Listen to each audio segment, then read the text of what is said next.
What is up, everybody? It is Tuesday night, and you know what that means?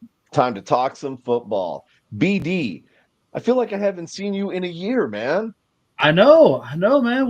What have you been up Right? to since last year? Well, It's a stupid joke, but you have um, to say it every year. It doesn't matter, you know. yep. It is a bad joke that you just absolutely have to do. I will say this though, that I'm in the process of debating redoing the studio again. Uh, because I think I need a little bit more space, right? I need to get more UFL stuff up on the wall.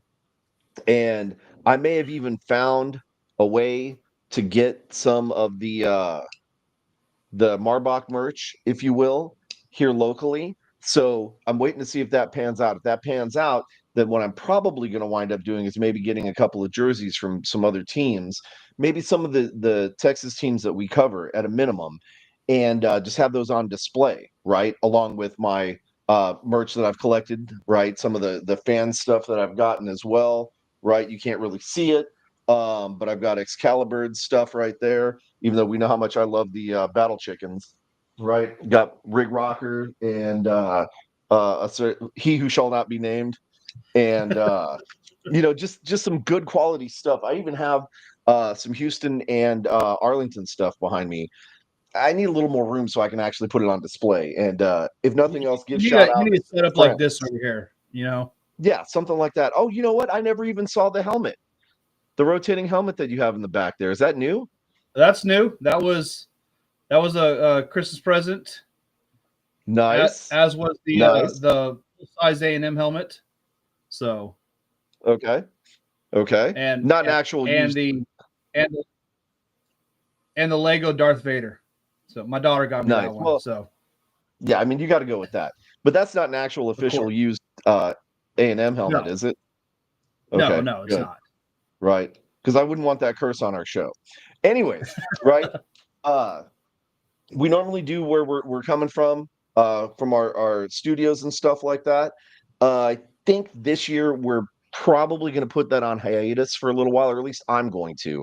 Honestly, because I'm out of ideas. Like we've used a lot of the good places from here in San Antonio, Dude, and I'm I've tapped out. added like 10 to them.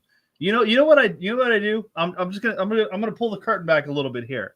Is I drive around town and I'm like, you know what? I go to a spot. This used to be here. That's gonna be a studio. This is gonna be here. That's gonna be a studio. So See, and I'm stuck in the office most days now, so I don't get to get out and look at some of the old haunts, some of the old stomps, and you know figure places out where I'm coming from. But anyways, pardon me. That's horrible to be coughing on air.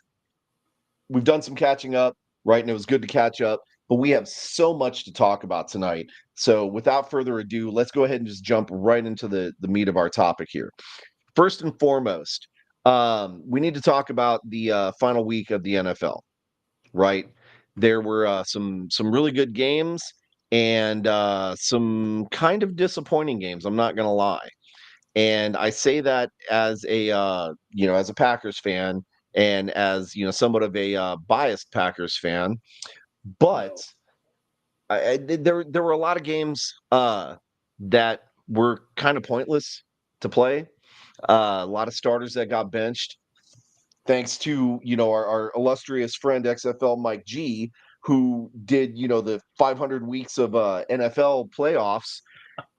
Lost some games, Yeah. because starters got benched, and you have to scramble last minute to pick up Joe Flacco, right? It was rough, but anyways, That and let's talk. that is why no respectable fantasy football league has their championship week 18. Yep, absolutely. Let's talk some games. So obviously, first and foremost, Bears finally got a win against a banged up Green Bay team. Let's be honest, right? Yeah. Both quarterbacks got hurt in the game, and one of our, I don't want to say star receivers, but a very important part of our offensive air raid blew out his ACL. So not only is he done for the rest of the season, which is only going to probably be one more game, let's be honest, he's also out probably for the rest of next season as well because of Probably a good how chunk of severe the it. injury was. You Yeah. know, So Christian Watson out, and Sabrina's our special friend here. We let her run around. Sometimes I let her take her helmet off when I think that she's in a safe space and not gonna hit her mushy head. But most of the time she does have her helmet on, so it's okay. Anyways, I'm not gonna say anything to that one. That's all yeah, you, buddy. I'll take care of it. But that was a rough game to watch as a Packers fan because of the injuries that were happening, and still seeing them come back and take the lead with 1 minute left. What happens when you leave points on the board, right? It came Yeah. back and it bit us, right? Well, yeah, well, And for it's like whatever, anytime you go there, y'all kicked a field goal to take the lead initially, right?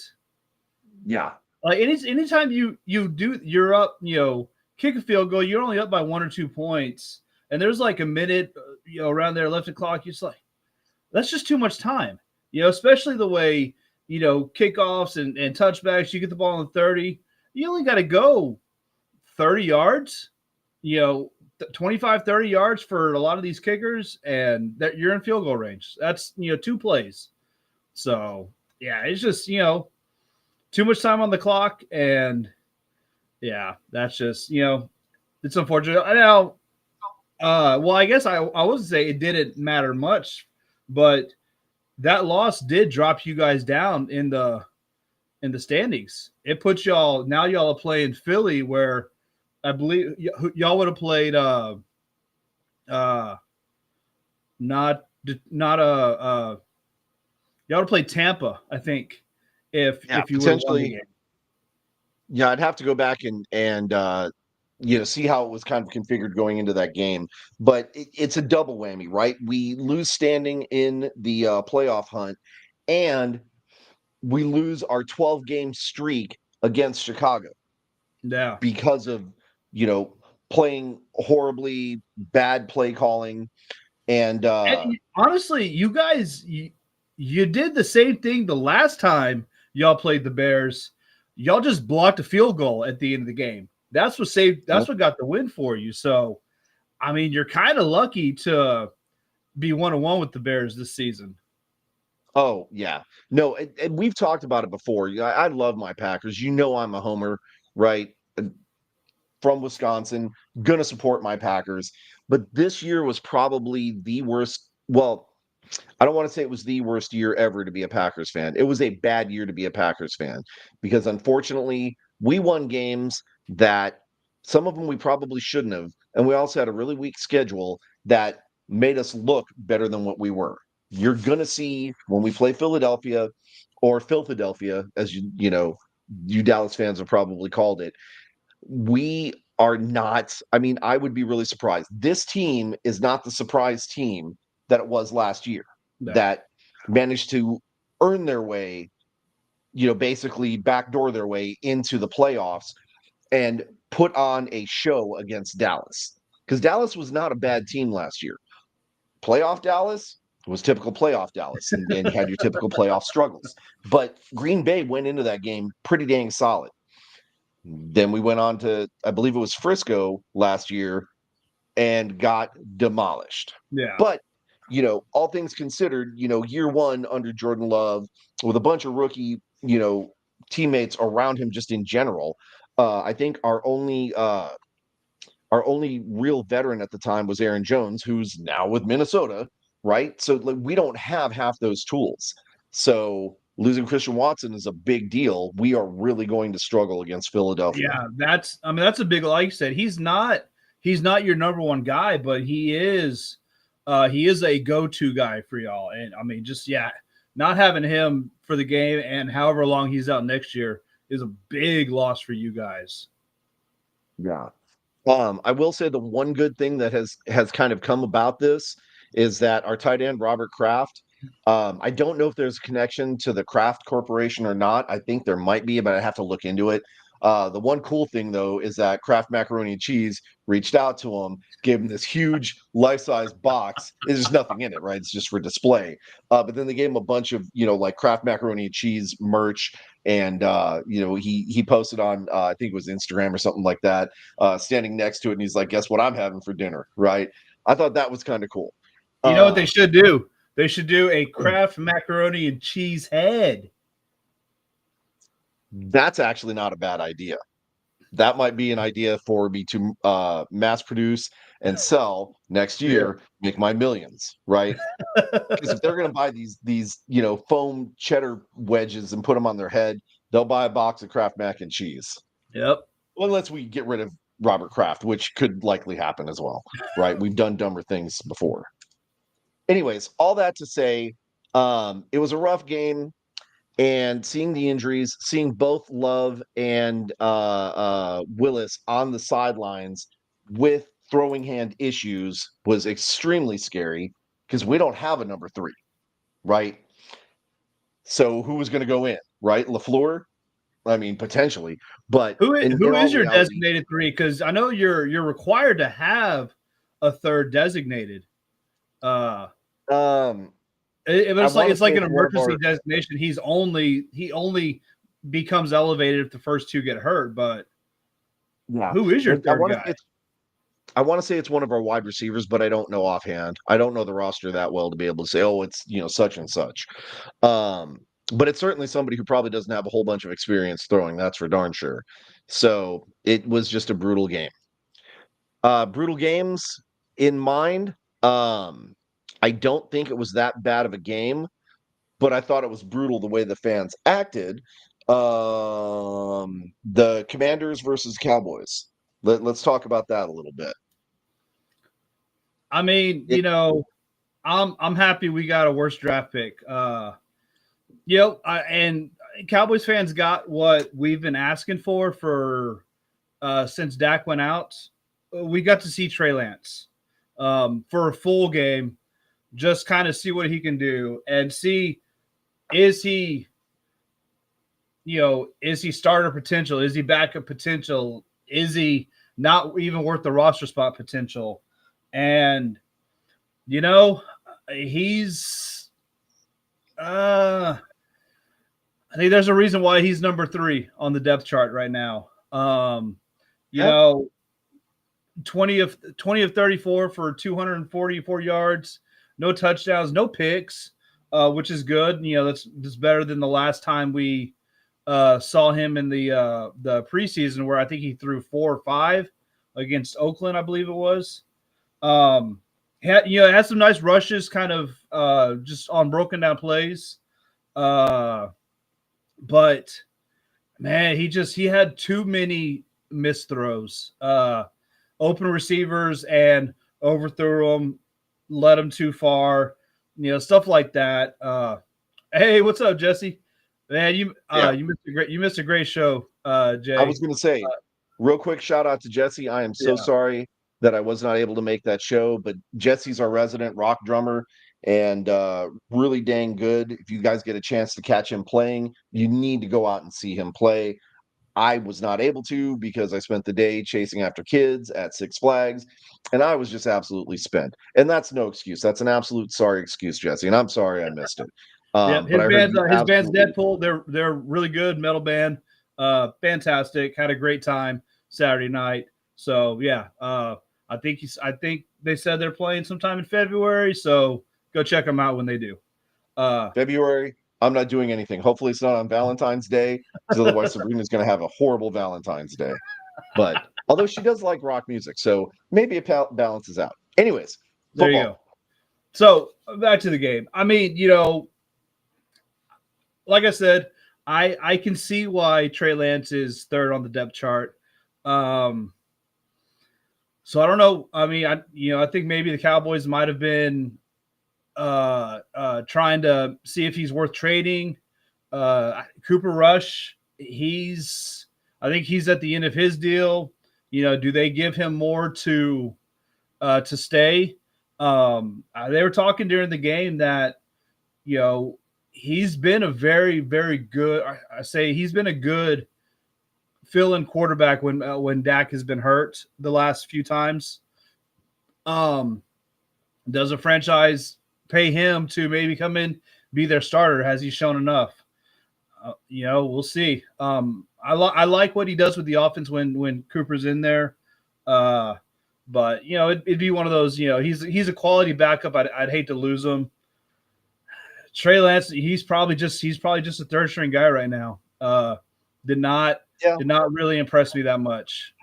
Had a couple plays, a couple things that were like maybe he could be good, but I just at the end of the day, he Well, just he made a lot of bad throws.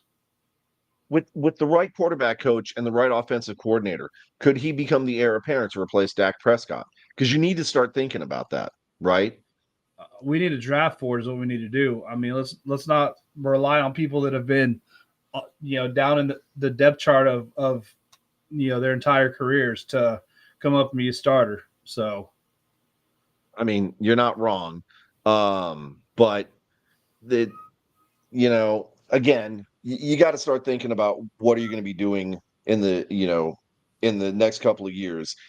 As it is, the coaching position is up for grabs in Dallas potentially as well, because you have Mike McCarthy talking to Chicago about potentially no, going you're over there. not, because the Cowboys denied his request to talk to Chicago. Okay. So you know So what happens then, right? He you waits know, 3 days and he goes and talks to Chicago. unless he gets a new deal, unless Jerry's working out a new deal for him, which True, but I've this isn't like a player. The coach has the option to say oh thanks, but no thanks. oh of I'm going course down the road, of right? course, but I imagine like Jerry and McCarthy have to have had these talks of, do I want to bring you back? Do I want to come back? Um, and like if McCarthy doesn't want to come back, then why would the Cowboys not give him permission to go talk to Chicago, go talk to another team? Hey, let's just wait till your contract expires, but you can go ahead and talk to these other teams. Unless you just want to be a massive douchebag, which hey, Jerry might want to do that as well. But not giving him permission to talk to the other teams, leads me to think they're probably going to offer him another contract. I Yeah, hope I I'm mean, wrong, but yeah. At the end of the day, uh, oh, that's funny, dude. That's funny. Yeah. yeah, I heard. Is Apparently, I haven't seen it yet, but apparently he was on an episode of Landman. Oh, okay. So Well, I was gonna watch that show. I'm not so sure now. But again, right, something needs to be done. We need to start thinking about the future here, whether it's going to be with McCarthy, right? Or and I honestly think Coach Tom and I actually had a conversation about this at lunch, and he's got some pretty solid ideas that would be some of them will be shocking if you can get past the initial shock value. And I don't want to say anything and take any thunder away from him, but we can definitely talk about it offline. Uh, but one choice was an obvious, it makes sense. The other choice was like, whoa. But then when you think about it, you're like, you know what? That is 100% a Jerry move. And BD, if you check the private chat, you'll see exactly who I'm talking about. God, Um, no. yes, for shock value, tell me Jerry wouldn't do something like that. He, What is up, he Rig? probably would, Good to but see you, what's up, baby. Rig? No, And absolutely. then right, uh KJ said it's a short cameo, Yeah. thankfully. And so okay, KJ, on your recommendation, I will definitely watch the show. Just because I mean there are just some hard-hitting facts that people don't want to accept, but I mean it's true. Anyways, we're not here to review, like, we're not Reels and Heels, right? That's kind of where we got started. We're not doing that now. Shout out to Reels and Heels. It's a wonderful podcast once they get started again. Anyways, let's talk about some of the rest of the games. I mean, for the most part, like I'm it wasn't a great week of football. Like it was the final week. no. There was only a couple games really mattered. Mhm. I mean, really the only one that was like of major importance was the Vikings and Lions, and that was an absolute dog of a game. Yes. I cannot believe that the Lions won 31-9. Like, the Vikings did not put points on the board except for field goals. when have the Vikings done that this season? They haven't. You know, and so it makes me wonder. I'm trying to pull up the stats now so I can actually look at them and see where everybody was at. Obviously, Detroit did well, but Sam Darnold, 18 of 41. When has that happened? He obviously played the game. He was the quarterback the entire game. Um, Akers rushed for 65 yards. Jones only rushed for 45. So Yeah, did they pull dude, Jones out of the 65 game yards. I early? think. I think like 60 of that or something was on one play. So It could have been. I'd have to go back and look. Sam Darnold rushed for 10 yards. Jefferson only had 54 yards catching, and Naylor had 53 yards catching. Aaron Jones had 30 yards catching, right? Um, so, and let's be honest, right? Detroit's defense is good. Um, you know but to what they hold the number are, 3 team in the league down and like that, they've got like 12 people, 12 players on IR or something out of their defense. And when you looked at when they do uh the Sunday Night Football, the announcements, the starting lineup and stuff, where they always say what college they went to, it'll tell you their rank. Even being a skeleton defense, having 12 guys out, every one of their players except for maybe two was ranked in like the top 50 or something like that at their position or whatever. Like, so I'm curious to see how good they would actually be if they had all their players. But yeah, yeah, I mean they've got a really good defense, and as banged up as they've been, it's kind of shocking and it's impressive. yeah. It was an interesting game to say the least. Oh, there she is. There's our sister. What's up, nerd? What's up? And then Jeremy here. You know what I smell? Eagle poo. That's yeah. Say what you want. I've already said my piece, Jeremy. We all pretty much know that the Eagles are going to win. But that's first round win against a subpar team that probably shouldn't even be in the playoffs in the first place. When you play I a was gonna real say team, something inappropriate, but don't say that. Don't. When the Sheagles play a real team, they're going to get waxed, knocked out second round, guaranteed. Okay, so you can flex all you want, Jeremy. You're playing the junior varsity team, and when you play the big boys, it's going to come back to bite you. they'll play Tampa the second round. They'll probably win that one, but Ah, I think they're going to get wrecked, guaranteed. Somebody's going to take them out for sure. And Jackie said, "Don't be saying that trash." So just know, Jeremy, you're on notice. Jackie come to your house and rough you up a bit. Ah, it's my guy. And look, Jackie said she's warming up a spot for you on the playoff sitting down couch. that's right. So, That's right. anyways, the Detroit game, the Minnesota game, brutal. And like Rig said, most of the other games it was damn near like preseason. So it was almost like, what was the point of this week 18, right? Um, Texans pulled off another win, but they played the Titans. Gotta say this. I feel bad for the Texan fans who have been longtime residents of the city of Houston to see the Titans wear the throwback Oilers jerseys. That's like an extra stab, right? And that's uncalled for. They So, did that on purpose. oh yeah, they do it. So, They do it. They always do it. They did it last year. We talked about this last year, and look, from mhm. from a fan of the game, from just outsider, I think it's cool because I love those jerseys. You know, obviously the Houston fans, it's a major slap in the face to them. But Mhm. so I get where they come from, but I like those jerseys. So I wish the Titans would stop being babies and like just let Houston have the jerseys back and stuff. Whatever you want to keep the records and all that stuff. Hey, that's fine. Just let them have the jerseys back. It's the Houston team.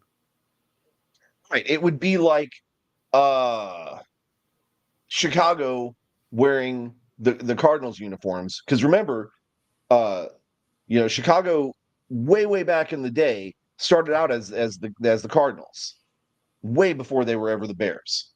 Um, and oh, Rick does have a point, Yep, so and that's true. maybe That's that's that true. H-Town curse. Uh, Houston does not like when they wear them, and they let Tennessee know. So, Hey, Havo, what's Paso up? Havo. Um, you're right. Uh, KJ's got a point, right? It it it, that's salt in the wound, man. And so far, it seems like it has not worked out for them very well. So I get Riggs' point, let him wear it, but I still would rather see the Texans wearing the throwback Oilers jersey. I Yeah. think that's just right, you know. Anyways, glad that they got the win. There were some very lopsided games. Obviously, the Broncos beat the Chiefs. Three-quarters of the Chiefs squad, was I mean, they had there. the damn water boy out But there, so I mean, yeah, so does that really even count as a game? You yeah. know, and Denver had their starters in for a while. I don't know if they pulled them out. Oh, here's another one. Baltimore wearing the Colts uniforms, right? That's kind of the same thing. Um, just not a great week for NFL football if you're an NFL fan. But But honestly, you expect week 18, the final week of the season, to be like that, especially when 90% of all the playoff spots are already marked. We know what's going to happen. Players Mhm. are teams are resting their players for the playoff push. So it's just it's Right. kind of one of those, you just gotta push through it and on to the next. Like Mhm. nothing real eventful happens. Hey, we're gonna see some playoff seeding or some draft pick seeding, but that was all I cared about really. I mean, Cowboys lost. I was happy because we get a better draft pick now. So Right. Speaking of better draft picks, uh, Aaron Rodgers, 500 touchdown, right? Uh, Head coach obviously got terminated this year. Uh, and yeah, Jeremy, I agree with you. I would have loved to have seen that uh, Saquon break the record. I don't really care whether it was against the Giants or whoever. This one it would right have it would here, have been it would have been poetic if it was against the Giants though. So it would have I been sweet, I yeah. guess. But talk about this one real quick. Uh, Vanessa's checking in saying hi. She was actually at that game, and it was a very rough experience for her as a Vikings fan. The Detroit fans obviously were less than hospitable. There was, a lot of. I, she could tell it better. She posted it on her Facebook page. If you want to know all the details, go check it out. Uh, Robert's also a Vikings fan, and so we'll forgive him, but that's okay. But just the way that Vanessa was treated, and I'm sure there were probably a lot of other fans that were treated roughly. Guys, it's just football. We don't need to make it personal. We don't need to be abusing each other as fans. You see fights in the stands and stuff like that. Like at some point, we got to say, man, come on, it's just football. Everybody paid the same money to get. Oh, damn. Okay. Um, Oh, that geez. was in reference to Jorge wearing like 13 different jerseys because Parker Romo is wearing 13 different jerseys. Um, anyways, um, we got to do better treating each other a little bit better, right? There's got to be a little bit of mutual respect here. Everybody's paying the same money, same hard earned money, and we don't need to be harassing people. Oh, here I am trying to say we need to do better as fans, and Jackie is just giving them the 1, 2, 3 punch, right? Um, but seriously, we have to do better as fans, treating other fans better, right? We in the UFL, like we rib each other a little bit, but we never go like personal. We don't touch people. We're not putting our hands on people. We're not invading those personal spaces and those acceptable rules for social interactions. We razz the players. We give them a hell of a hard time, but we don't go out there and put hands on them. We don't touch them. Then that's just unacceptable. So again, that was something that Vanessa had posted that I saw that I just wanted to call attention to. That Detroit fans. I mean, if this is how you guys act, I mean, come on, do better, man. Right? Anyways, but we've got a better do better moment for that. All right, Jeremy asked real a quick. question, BD. Yep. So Jeremy kind of talked about it a little bit earlier, but with them denying the Bears from talking to McCarthy, makes me think they're probably going to offer him a new deal. So I hope I'm wrong, but that's kind of what I think is going to happen now. You hope you're wrong about the new deal. Yeah, I hope I'm wrong about McCarthy getting a new deal with the Cowboys. I'm hoping that they refused it just to drag it out, just so they could tell him, hey, pick up that McDonald's wrapper you dropped on the way out. You got to go. So, right here, right? It doesn't even show all the comment, right? And obviously, Vanessa had a very horrible experience. So, again, this is a call to all fans across the league. Guys, we got to do better working with each other. You don't have to like each other, but you got to respect people, right? You got to respect personal spaces. You can't be stepping in front of people, Yeah, stopping them from physically traveling. Like, just uncool, man. yeah, Uncool. you can talk trash and to a certain degree. I mean, but once you start putting your hands on people, being physical, physically like restricting them from where they're trying to go, that's way crossing the line. There's no place for that. No place for that at all in any kind of fandom. So Yeah. And Jeremy, they do have a helpline. I'll get you the number offline so you can call them for emotional support to help deal with your emotional damage that you had to deal with Jackie blocking your flag. Because we certainly don't want you emotionally scarred from that interaction. Um, but oh, brutal. Look, we got a fight going on in the fan comments. That's awesome.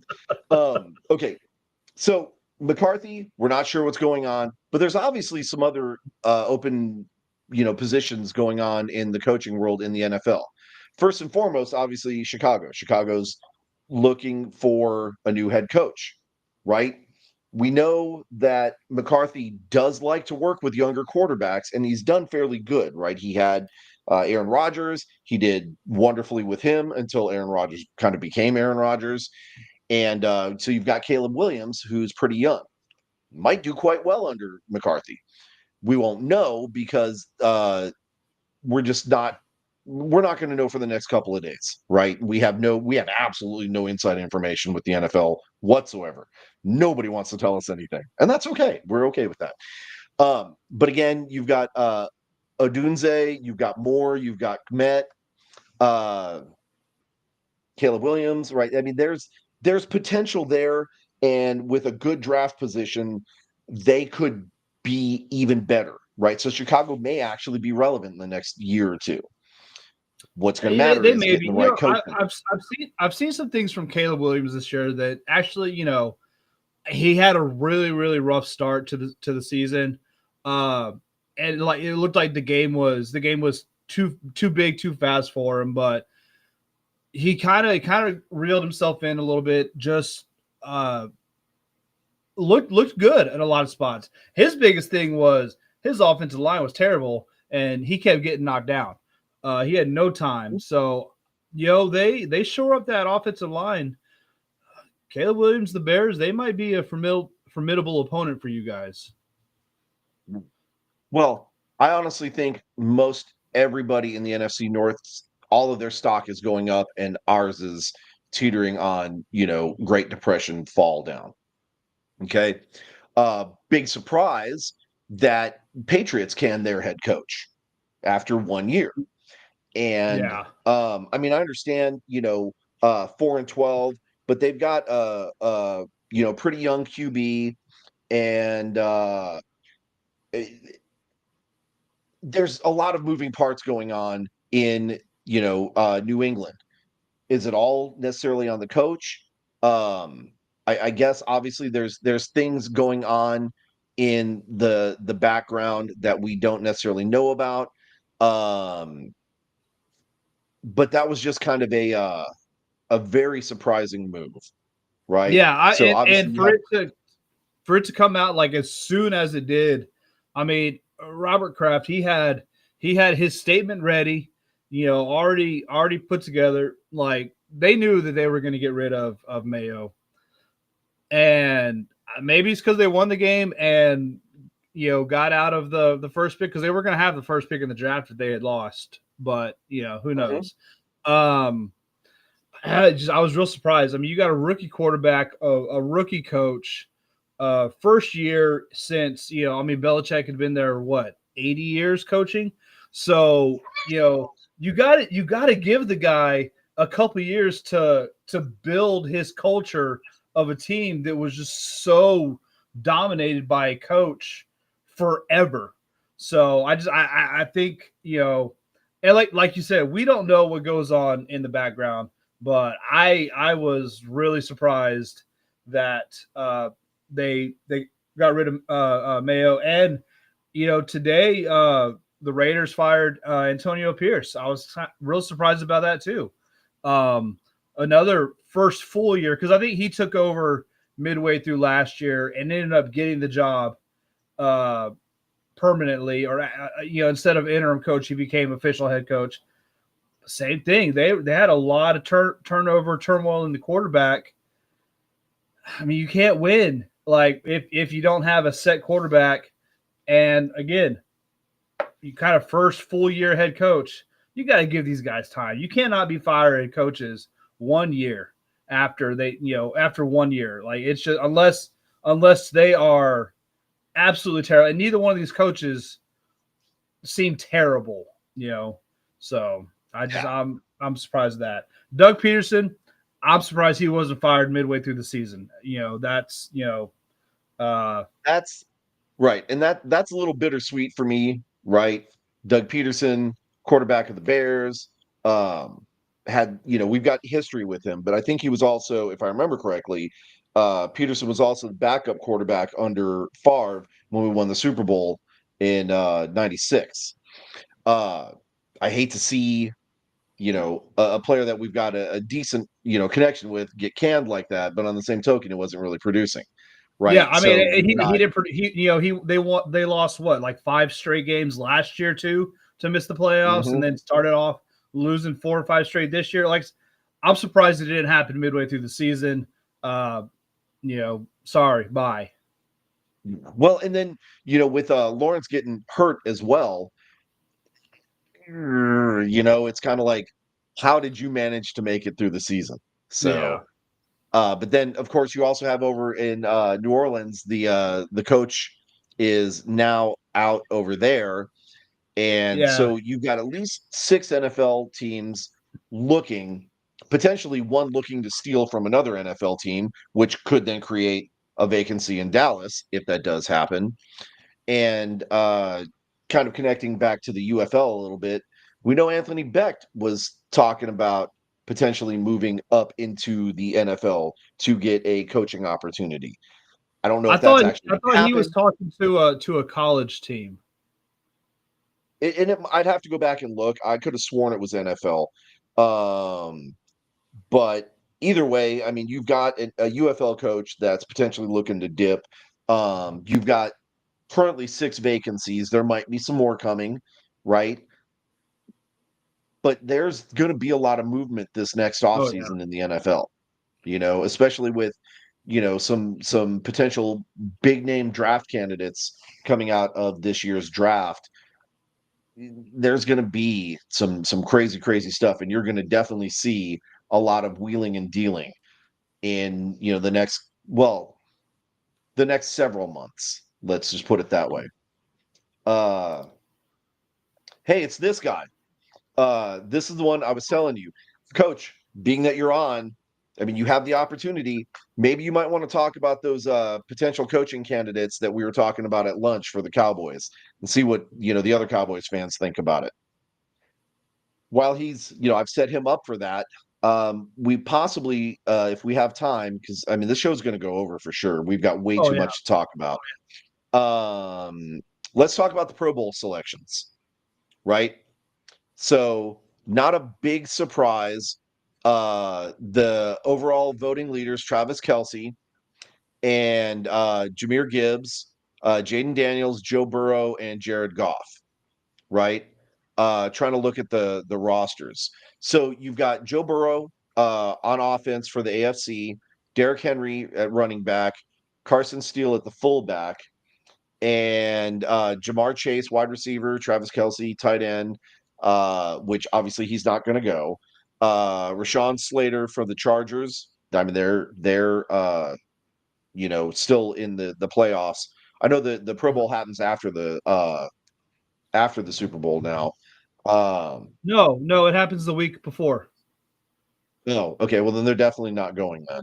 Uh Havo right I mean, here. they don't even have a Pro Bowl game anymore. They Yeah, isn't they it have like their two-hand touch or something?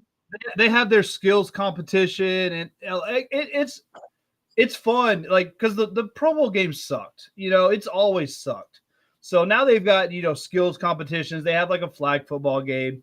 It it's I think it's more enjoyable of a weekend now with the different stuff, than what they had before. So I hated the Pro Bowl game before because nobody gave a crap about it, and it was just it was kind of a lame game.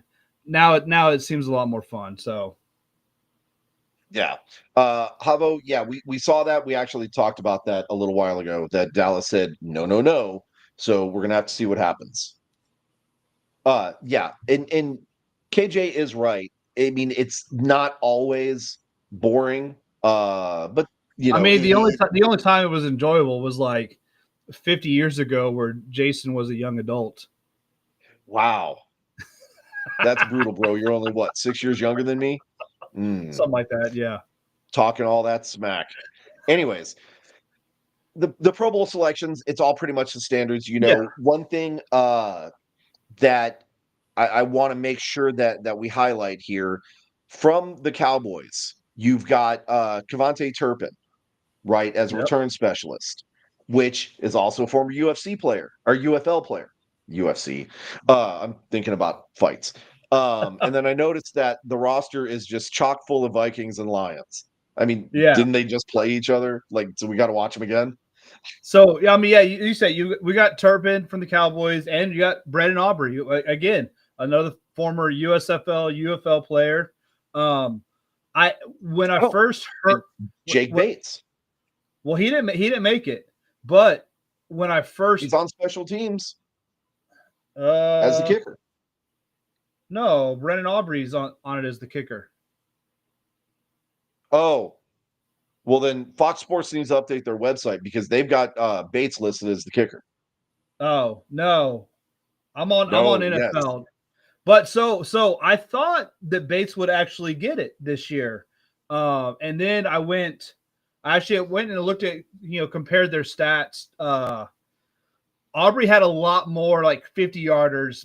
Bates had a better percentage, but just barely. Um, 90s were okay, but Aubrey had a lot more attempts, a lot more 50 yarders. So I see why they picked Aubrey over Bates.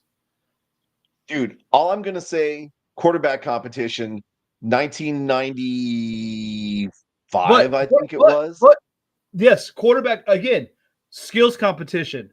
Not talking about the Pro Bowl, the game. Mhm. I'm talking about the competitions. That's what's fun about these weekends. That's what they need to have. Quarterback competitions. See who can throw the ball the furthest. See who can do the craziest catch. See who can run like cones courses or whatever. That stuff is what I want to see. I don't want to see a The bunch of agility guys drills and everything. not wanting to play a game. Right. Although, if you look at the highlight reel, I don't remember when it was, a couple of years ago, I think it was. You've got a guy going into the end zone. He's got a defender coming in, and he's got one of his teammates behind him, and he laterals back. as he And he got laterals knocked out. back. That was one of the flag football games. It was Tyreek Hill that got hit. So Okay. yeah, but that was during the flag football.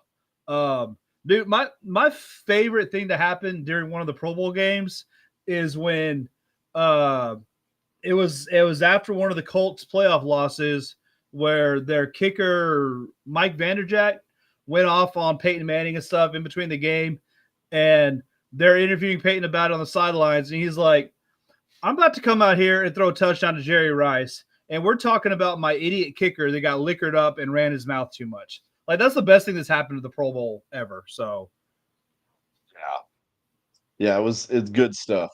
Um, hopefully they start bringing some more of that old school fun back yeah, in, and obviously you don't want these players doing full contact game and getting all beat up, especially if obviously I mean half these guys aren't, or three quarters actually aren't going to be making it to the Super Bowl. So and that's why you you would know a lot of them when they had it the week before because it was 15 years ago that they moved it to the week before the Super Bowl, but none of the guys that were playing in the Super Bowl would ever play in the Pro Bowl.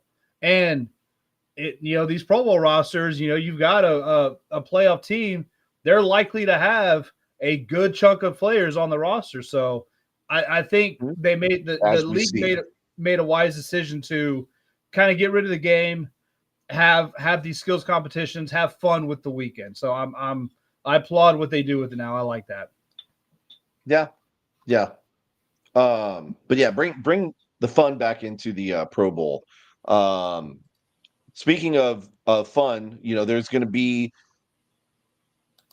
at least 6 teams that are not going to be having fun after this weekend is over. Let's talk about the wild card schedule.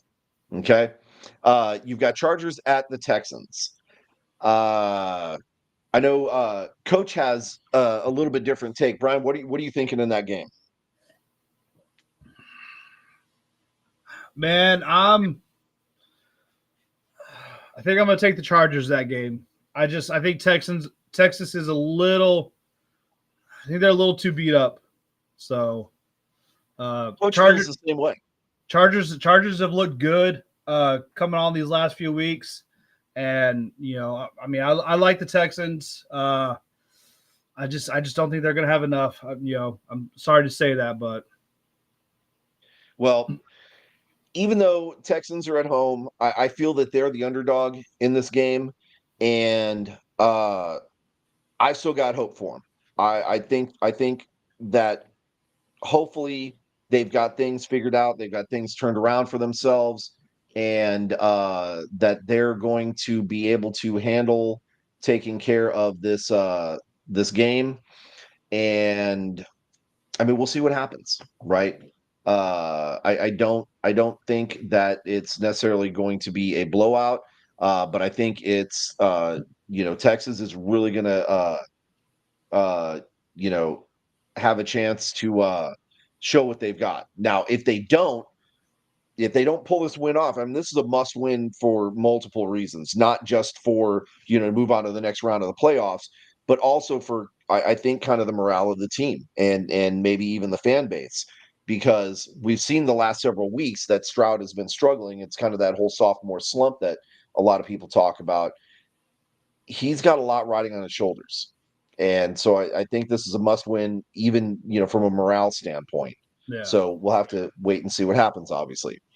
Steelers against Ravens. I don't think that's going to go so good for the Steelers there. Mm-hmm.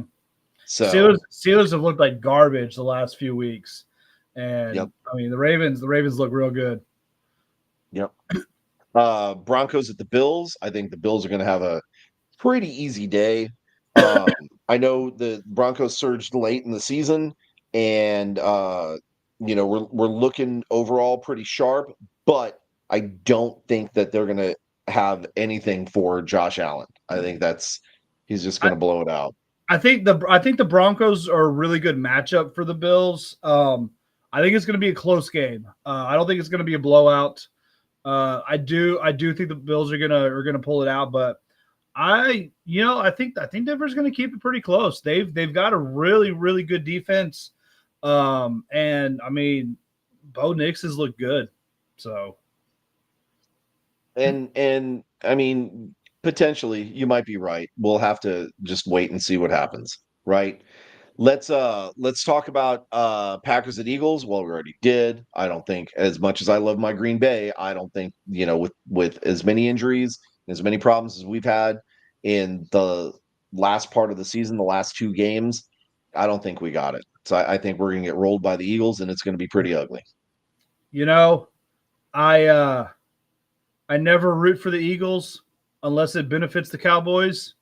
This playoffs, don't benefit the Cowboys. So I'm going to be rooting for your Packers, but I don't think your Packers are going to win. So Yeah. Commanders at the Bucks. What are you thinking on that one? I think Tampa's going to win. I like I like how Baker has been playing, and him and Evans just been insane all season. I think the Bucks are good. I think the Bucks are going to take it. I don't disagree with you. Just because I mean, the Bucks are scrappy, and I think Washington has gotten maybe a little bit complacent, maybe a little bit easier of a schedule, and I mean, we'll have to see, right? And Uh, this is Dan Quinn's first playoff as the coach.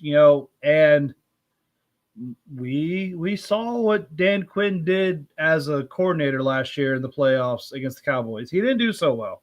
So, I mean, we'll see how he coaches, but I think Tampa Bay is going to take it. yeah, yeah, I don't disagree. Then of course we have the last game, Vikings at Rams. I think we know what's going to happen there, Yeah, right? Yeah, I I don't think think it's the not Vikings going are to be gonna a pretty game for the Rams. no. So Um, who did you pick for Chargers Texans? Did you pick Texans? I'm betting on the Texans. Okay, all right. I think it's a long So I think shot, that's but that's the only game that we've got different. yeah, yeah. And Coach agrees pretty much with us across the board, except for the Packers. And I think that's just because of his deep-seated hatred for the Eagles. If anybody hates the Eagles more than Tom Walker, I would be very surprised. But he's got years on you to have that extra bitterness, that's for sure. And he disagrees with us on Washington. He thinks Washington's going to pull it off. Um, Interesting take, right? But Well, we now, saw what his coach take was, so that kind of makes sense. ouch. He's just a little bit radical with his thinking. It's okay, right? Everybody's entitled to have their opinion. Now, Yeah. speaking of opinions, let's talk about college bowl games and your favorite bowl game. And do we have too many bowl games going on right now? So, I mean, I don't think we have too many bowl games, but uh, too many bowl It's games take themselves too seriously. yeah. So, TS, we have 47 bowl games this year. Okay. Last year there were 43 in uh and that's the college football playoffs. If you add in the D1, D2, D3, you're looking at a total of 68 bowl games. yeah, I'm not Okay. counting the other ones. So, Right. every bowl outside of the college football playoff games needs to not take itself as seriously. And my favorite bowl game is the Pop Tarts Bowl because it does exactly that. It does not take itself seriously. It is there for fun. All right. You've got sprinkles on the sidelines. You got a gigantic Pop Tart mascot that's getting eaten by the other mascot. At the end of the game, you've got three human Pop Tart mascots. And one goes into a giant toaster, and out comes a gigantic Pop Tart that all the players eat. Like, it doesn't take itself seriously. It has fun with what it is. That's what every bowl game needs to do. You know, if you're not the college playoff, you're not a series bowl. You're just there for fun. So, you know, players can have a vacation, go play a game with half of their team because the other half's going to sit out because they're in the transfer portal or in the NFL or whatever. Don't take yourself so seriously. Let the players have fun with the game. Keep these bowl games, but just have fun with them. That's all. That's all I care about. Okay. So you mentioned the college football playoffs. Anything outside of that? Uh, with the craziness that's kind of going on with all that, do you think it's necessary to maybe adjust the seating a little bit and kind of shake things up there?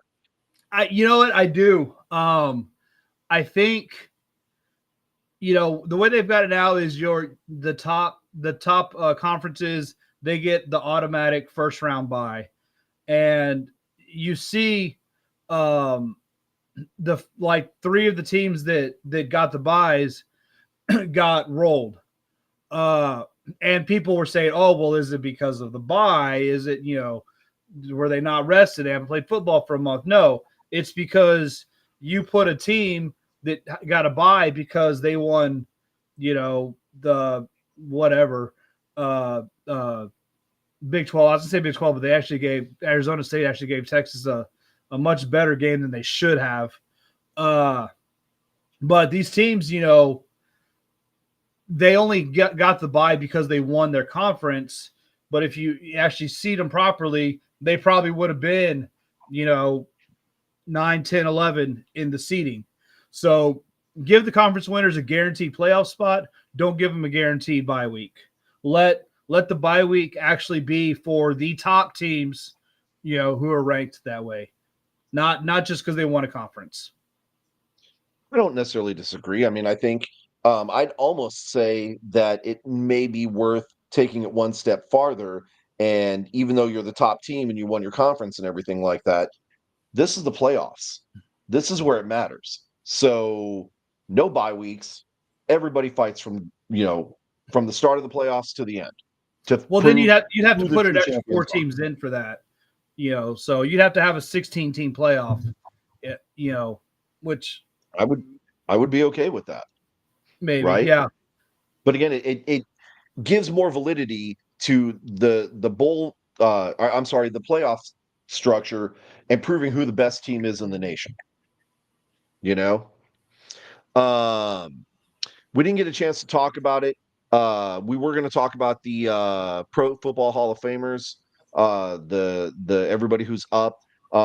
Real quick, did you have any thoughts on that? Anything that you wanted to specifically touch on, or Um, the only thing I wanted to say about that, I'm kind of cool with everyone else. Eli Manning is not a Hall of Famer.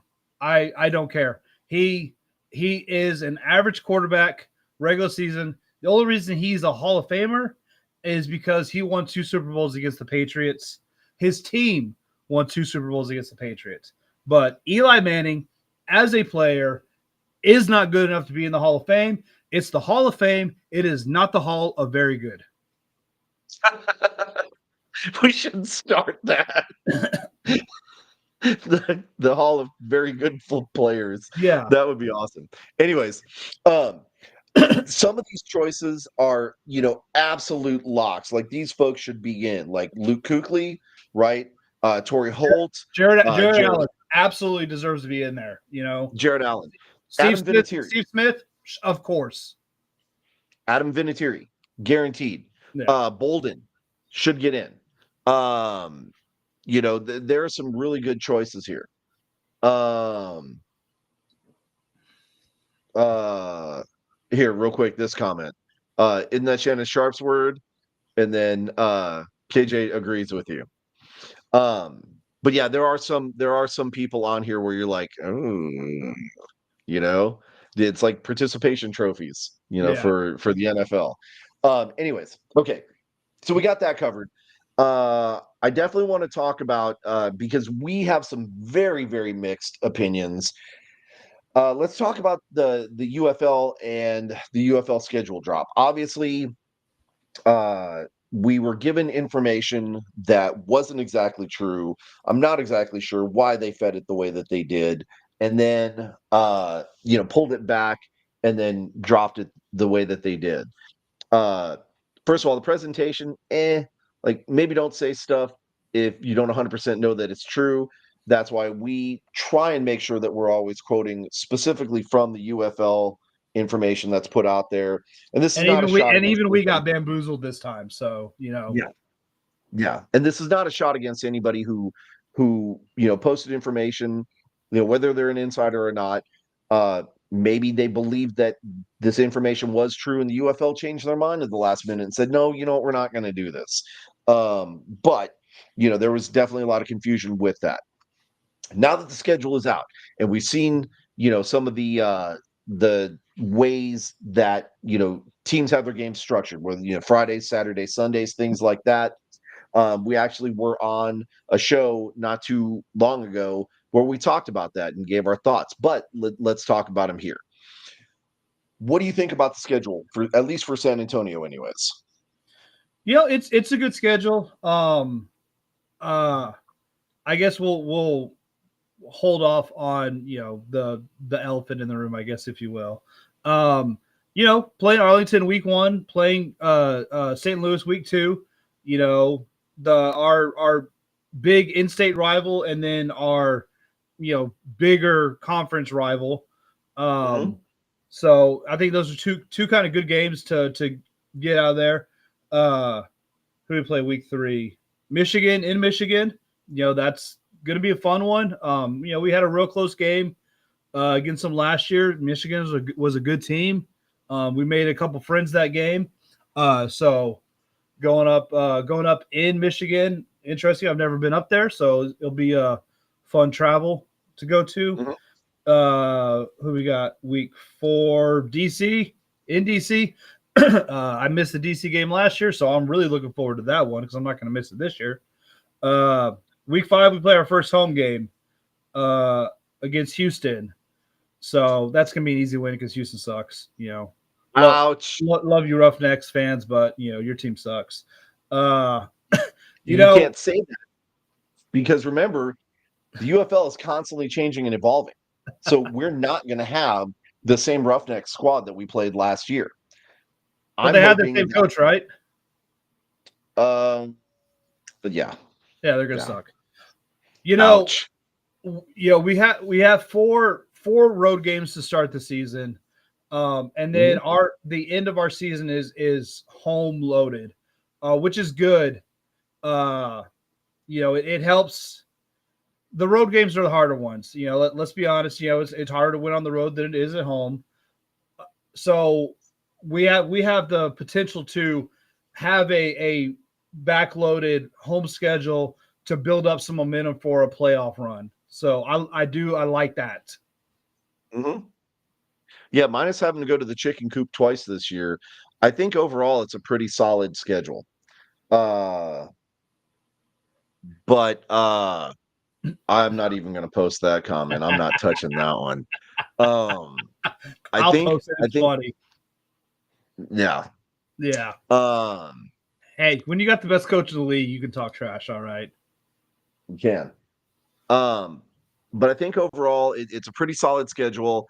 I know we talked about it in some of the groups that we're in and everything. I like the Friday games. I know it's going to be tough for some people to get off work and get to the game, especially with them being at 7 p.m., if I remember correctly. Yeah, 7 o'clock. Right. It's going to be a little bit tough. This is especially with tailgating, right? Tailgating may be a little difficult. You may have to leave work early, or let's say 7 o'clock game. They open the tailgate up like they did last time, few hours, 2 hours before they open the doors. So probably open 2:30.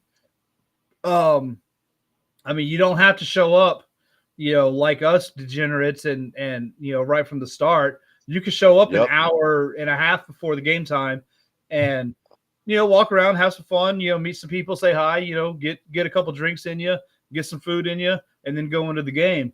Like there's still time. You don't have to take off of work the entire day. You can leave at a normal 4 or 5 o'clock, go to the dome, go, spend an hour on tailgate and then go watch the game. Like it's not terrible, but the benefit of it is it's Friday night. Every one of these games is going to be on Fox. You're going to have national broadcast on the league, on these teams, on the city, and it's just going to draw more eyes to this league, and that's what's good about it. So and let's be honest, the league makes most of its money from these television deals, from these national broadcasts. You get more eyes on this league, you're gonna increase your fan base, even in the cities. Hey, somebody watches a Friday night Brahmas game, next week, man, that looked like a fun game. I'm gonna go to the next game.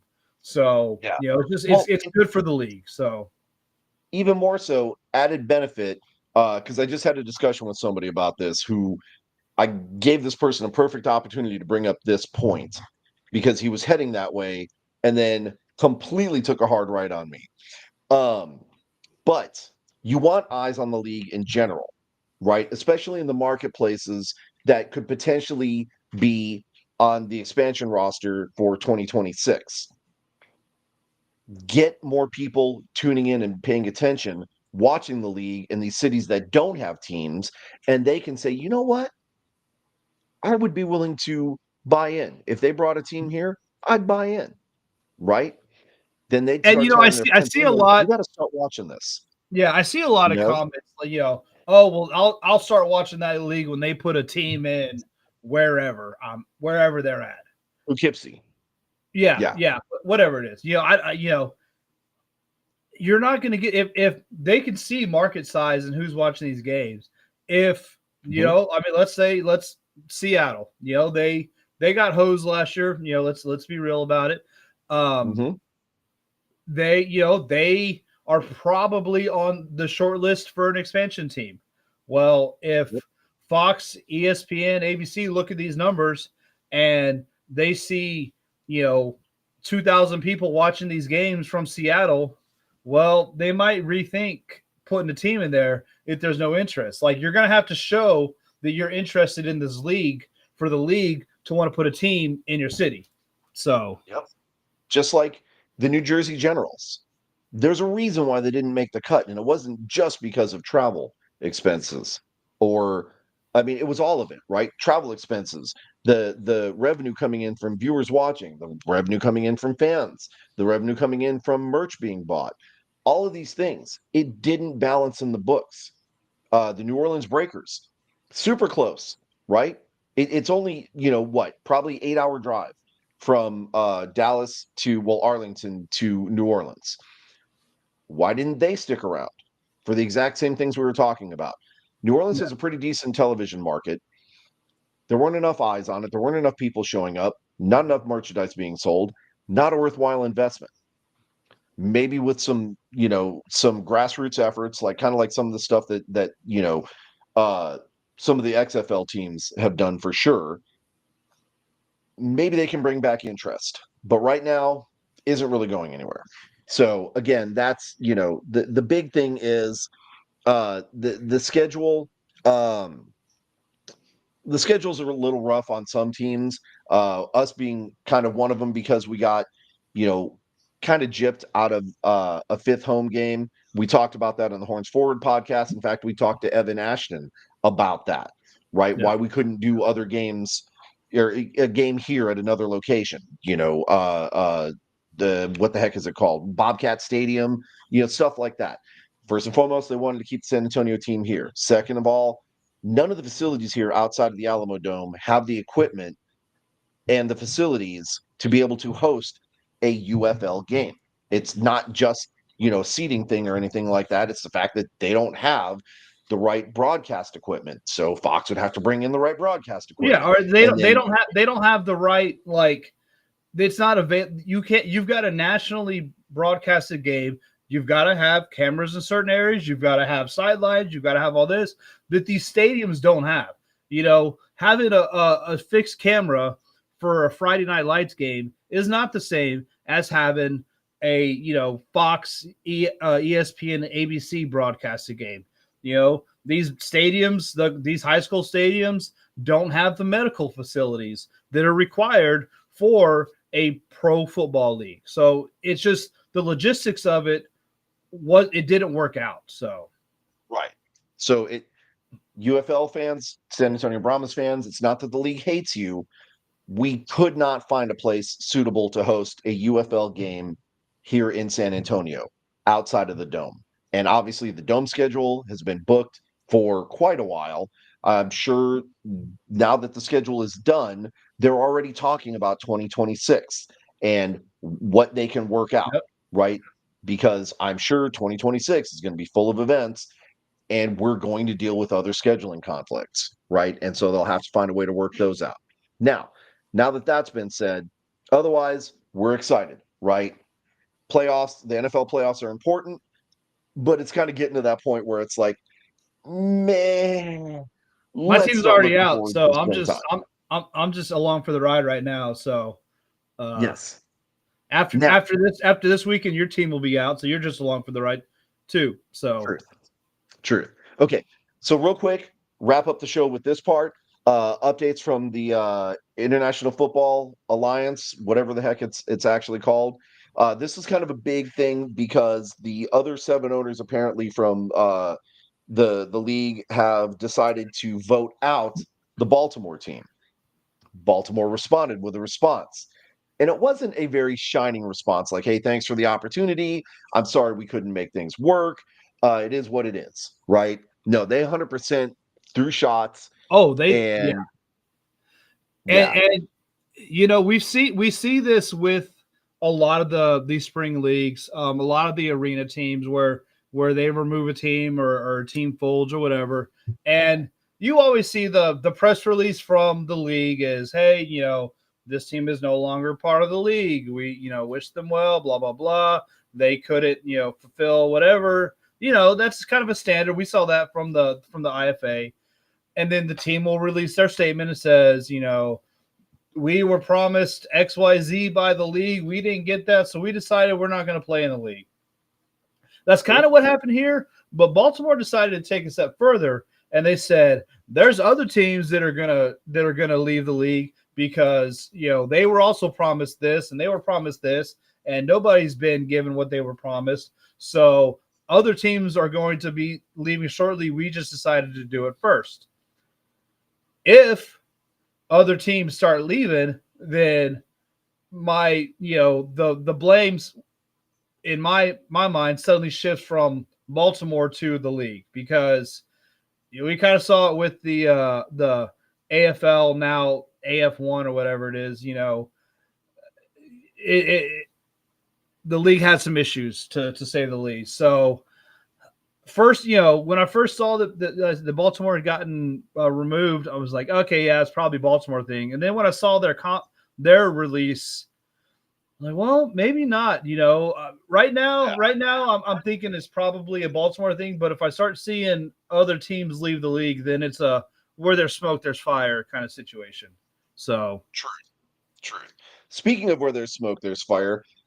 Over in the AF1, we had another team drop out. It is the Wichita Regulators, which does that directly affect Texas? Not necessarily, except for the fact that we do have uh, you know, teams in the AF1 that are going to, potentially be affected by this.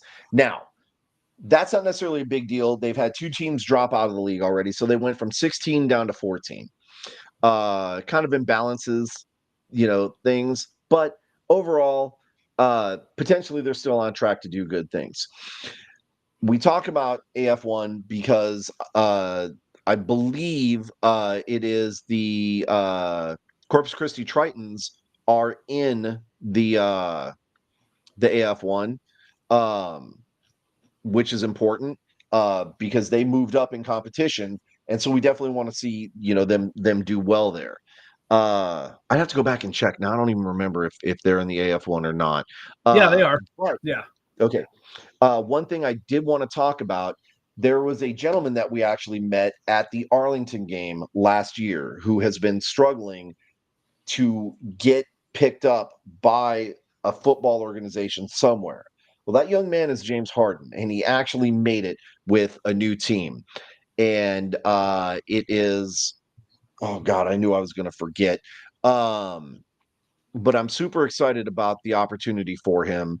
And this is a gentleman, again, like I said, we met him at the Arlington game. The reason why we paid attention to him is because he was holding up a humongous sign that said UFL, you need to sign me. And then he had, a lot of his stats and records and stuff on his poster board that he had there. You're going to pay attention to someone like that. Just like our friend Caleb Samuel, who we met at the UFL Combine, who finally now has his chance. Now, he hasn't told us where he's landed yet. He's still making us wait, but I'm excited for that young man as well. Absolutely. The reason why this is important is because, these are some of the opportunities and experiences that you get from some of these smaller organizations that you would never really get from an NFL team, right? An NFL player is not, I mean, they're going to say hi to us. They might do autographs, whatever, but we're not going to have a personal connection. We're not going to be sitting in the stands with these guys cheering on a team while they're looking to get onto a team. That just kind of stuff isn't going to happen. So this is a huge, huge opportunity. And again, we've talked about it before. One of the reasons that we're so passionate about this stuff, or at least I am anyways, is because we could potentially be watching the next Kurt Warner developing in front of our eyes, which would be phenomenal. Kurt Warner is like once in a lifetime kind of guy. Could lightning strike twice? Could one of these young men be the next Kurt Warner? So it's very exciting to watch their careers develop. Uh, And the mayor is having a comment here. And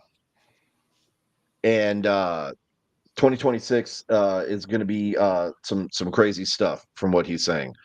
Okay, so we Which, talked about IFA if F1. that's true, I wouldn't mind it. That the schedule changed, so they start the season a bit closer to the end of the Super Bowl. I like that. It would definitely be a plus for tailgating in the June and July, or May and June. So I'd be cool with that, but we'll see. We won't know that for another year. Right. So over in the IFL, there should be some news coming out towards the end of the month here, hopefully, maybe towards the middle of the month. We'll have to just wait and see. But it should be some pretty big news that, as they're saying in their presser, it's going to make them the premier indoor football league. I'm excited about that. I'm hopeful for that, right? Obviously, San Antonio is in the IFL.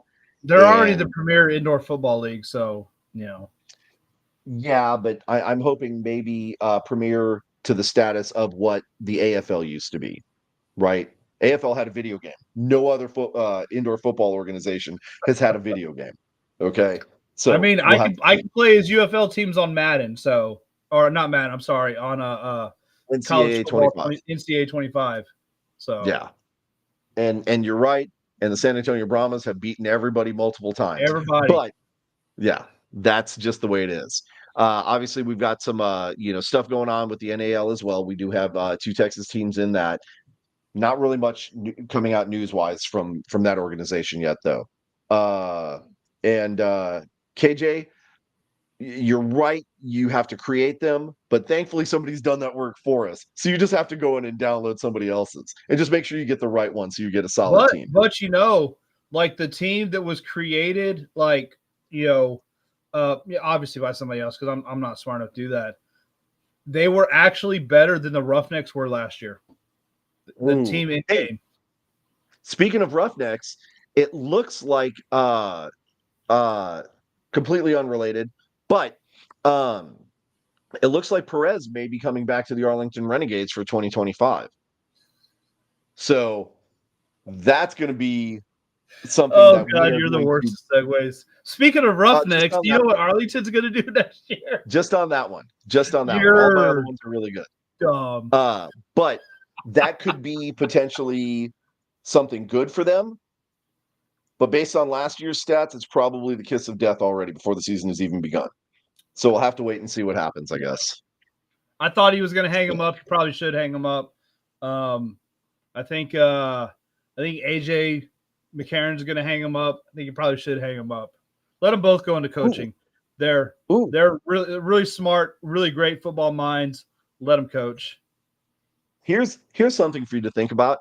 What if Arlington goes with Perez and McCarron as a 1-2 punch at QB position? So That way they're playing limited snaps.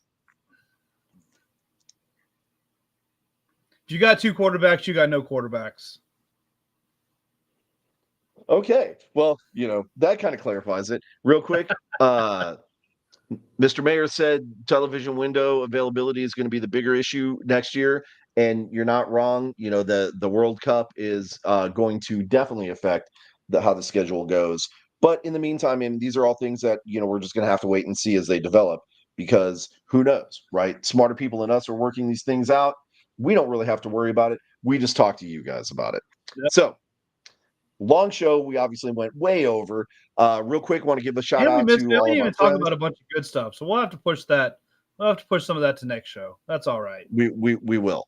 But I definitely want to give a shout out to our good friend Saul Rock and End Zone Helmet Painting. Look what I got. New Oh, visor. you got a new visor on that. Very nice. Can you Yes. actually see So out I that can one? I can see now. I threw the other one away. There was no way to save it. It was gone. So I threw it away. But now I can You know what I actually like? see. I like the smoke visors. Those are kind of cool looking. I do, but I wanted to go with the mirror one. You got to, right? Because I want people to be able to see how ridiculous they look when they're trying to yell at a 49-year-old man, So it'll be fun.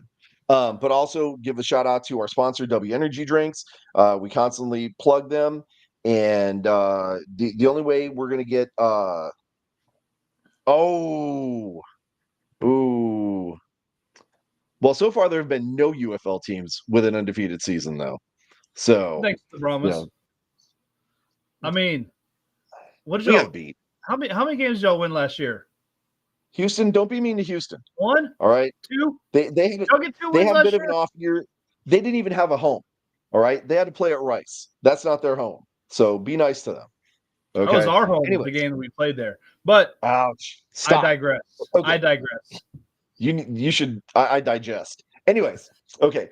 Shout out to all of our one sponsor. Hopefully this year will be the year of getting a real sponsor and going a little bit bigger with this.